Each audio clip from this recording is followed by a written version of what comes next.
Perdre du poids en consommant tous les aliments qui se trouvent dans la nature, est-ce que c'est possible? Bonjour les amis, je suis Lauriane Pichard, coach en nutrition et remise en forme. Aujourd'hui, je ne suis pas dans ma cuisine, j'avais envie de vous parler de l'extérieur parce qu'il fait magnifique. L'été a enfin commencé, heureusement parce qu'on l'attendait. Aujourd'hui, nous allons parler de la rhubarbe. Si tu aimes cette chaîne, je t'invite à liker, à t'abonner à la chaîne et activer la cloche des notifications. Et ainsi, tu pourras non seulement recevoir les vidéos sur les aliments, mais aussi les conseils santé du lundi.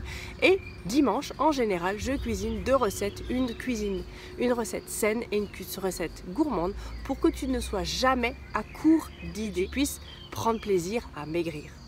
Pourquoi j'aborde toujours un sujet, un aliment, un par un? Parce que je veux vraiment vous faire passer le message que vous pouvez, même si vous avez un objectif de perte de poids, vous pouvez tout manger dans la nature en quantité raisonnable et cela ne va pas vous faire grossir. Ce ne sont pas les aliments qui vous font grossir, c'est la façon dont on les consomme, avec excès en général ou malheureusement avec trop de sucre et trop de graisse. Mais certains aliments en eux-mêmes ont un pouvoir amaigrissant de par leur constitution et en l'occurrence, on va voir la rhubarbe et dimanche prochain, nous allons faire deux recettes, une recette gourmande et une recette saine. Et vous verrez que la rhubarbe, suivant comment, elle peut perdre son pouvoir amaigrissant. La rhubarbe, qui est un légume et non pas un fruit, je le précise parce que souvent on a tendance à se tromper, a 1000 vertus, dont celle de nous aider à maigrir et à retrouver notre poids de forme sur le long terme. Pourquoi? Elle a deux pouvoirs. Pouvoir antioxydant, ça ne correspond pas forcément, ça ne concerne pas forcément la perte de poids, mais pouvoir antioxydant, ça veut dire ralentir le vieillissement, et pouvoir anti-cholestérol. Alors, la rhubarbe est très pauvre en glucides. Vous savez que trop de sucre dans l'organisme, le sucre se transforme en graisse. Elle contient peu de calories, 14 kilocalories au 100 grammes. C'est vraiment que dalle. Je pensais que les champignons étaient les champions, les champignons frais. Eh ben non, j'ai encore trouvé moins la rhubarbe. Et la rhubarbe est composée à 94% d'eau.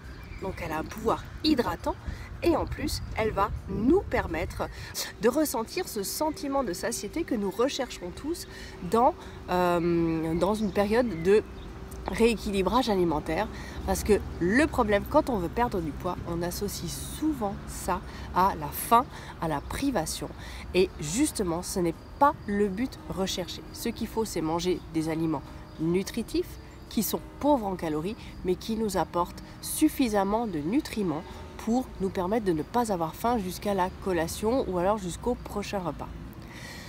Les légumes en font partie de ces aliments très nutritifs parce qu'ils sont riches en fibres. La fibre, la rhubarbe en contient 74%. C'est énorme. Les fibres, je vous rappelle, ne se digèrent pas dans l'estomac et quand elles sont ingérées dans les intestins, elles permettent donc du coup au métabolisme de fonctionner beaucoup plus puisqu'elles ne sont pas digérées. Il faut les emmener vers la sortie et plus un métabolisme fonctionne, moins il stocke de graisse. Et donc, moins vous grossissez. Donc, les fibres ont cette faculté de faire travailler votre transit intestinal et du coup, vous empêchent de stocker les graisses. En plus, les fibres, quand elles passent dans l'organisme, elles chopent au passage quelques graisses qui traînent par-ci par-là et les emmènent directement vers la sortie. Les fibres apportent ce sentiment de satiété rapidement, ce qui fait en fait un aliment contenant beaucoup de fibres va augmenter le volume du bol alimentaire. Donc vous allez manger une certaine quantité, mais votre estomac aura l'impression d'en avoir mangé beaucoup plus et du coup va envoyer le message à votre cerveau, ce message de satiété. Et du coup, vous allez pouvoir arrêter de vous alimenter.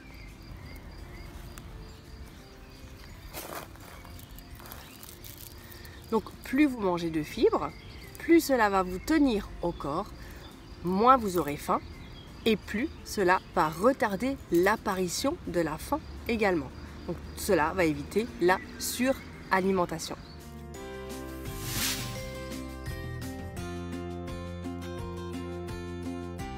Problème principal dans notre société, c'est qu'on mange beaucoup trop vite, on mange en beaucoup trop grosse quantité.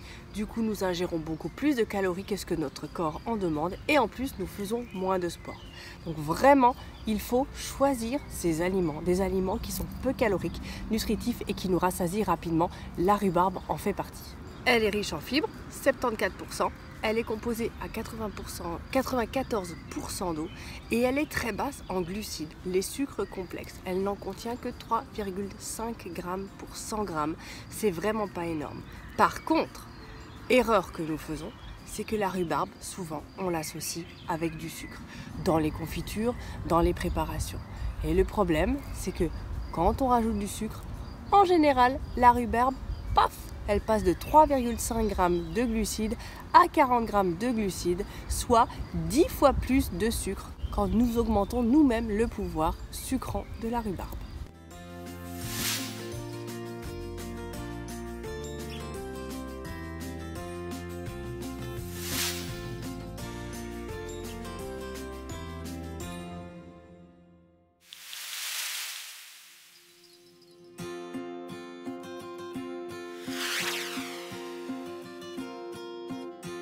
La rhubarbe est riche en minéraux, calcium, phosphore, potassium, tout ce qui est bon pour l'organisme et pour que notre métabolisme puisse fonctionner correctement. Avantage de la rhubarbe, elle ne perd pas les minéraux à la cuisson. La rhubarbe, c'est aussi des vitamines en quantité importante et notamment le bêta-carotène qui est un antioxydant donc qui permet de combattre les radicaux libres. Les radicaux libres, je vous rappelle, quand nous respirons l'oxygène de l'air, nos cellules se dégradent. Ce sont les radicaux libres présents dans l'air qui attaquent nos cellules et le bêta-carotène aide à lutter contre le vieillissement prématuré de nos cellules. On a fait un petit peu le tour de la rhubarbe. Donc la rhubarbe, nous sommes à la fin de la saison maintenant. On va en profiter pour faire deux recettes. Donc une recette gourmande, une recette light. Parce que vous savez que dans le programme LP Nutrition, on utilise la méthode du 80-20. 80% cuisine saine, 20% cuisine gourmande.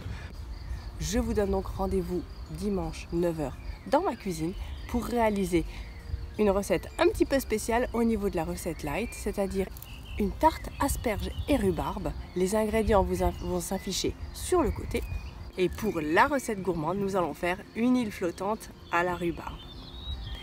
J'espère que cette vidéo vous aura plu.